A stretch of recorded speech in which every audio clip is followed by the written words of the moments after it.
So when we think of other industries and what this means for them, the way I think about how different industries fall on the spectrum is along a combination of two axes.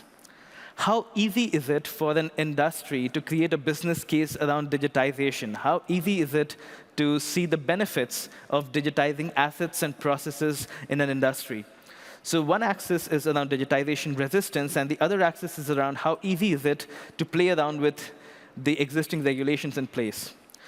We've seen a first group of industries where both the digitization resistance and the regulatory resistance has been very low. And so we've seen media and entertainment, retail, transportation, telecom, all of them already having moved to platform-based models.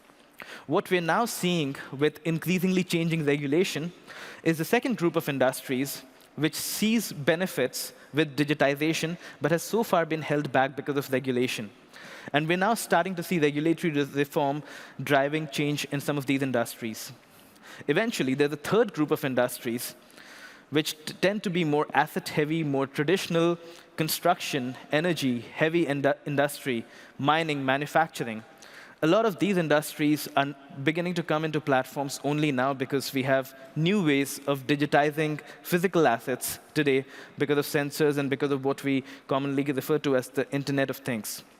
So we're seeing industries move in this direction across a whole spectrum. There are different points in the spectrum different industries are at today.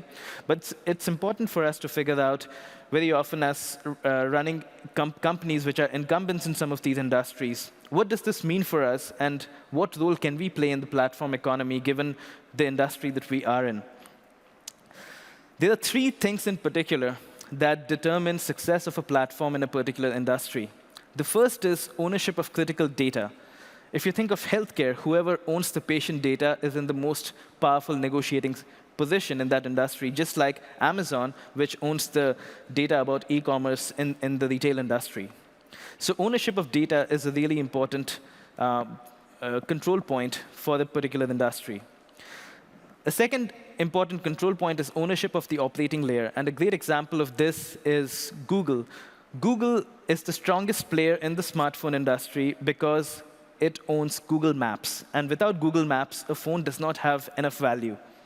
Google Maps allows a phone to digitize location and hence use location-based services. And so everybody else in the telecom industry and the smartphone industry depends on Google because of their control over the operating layer.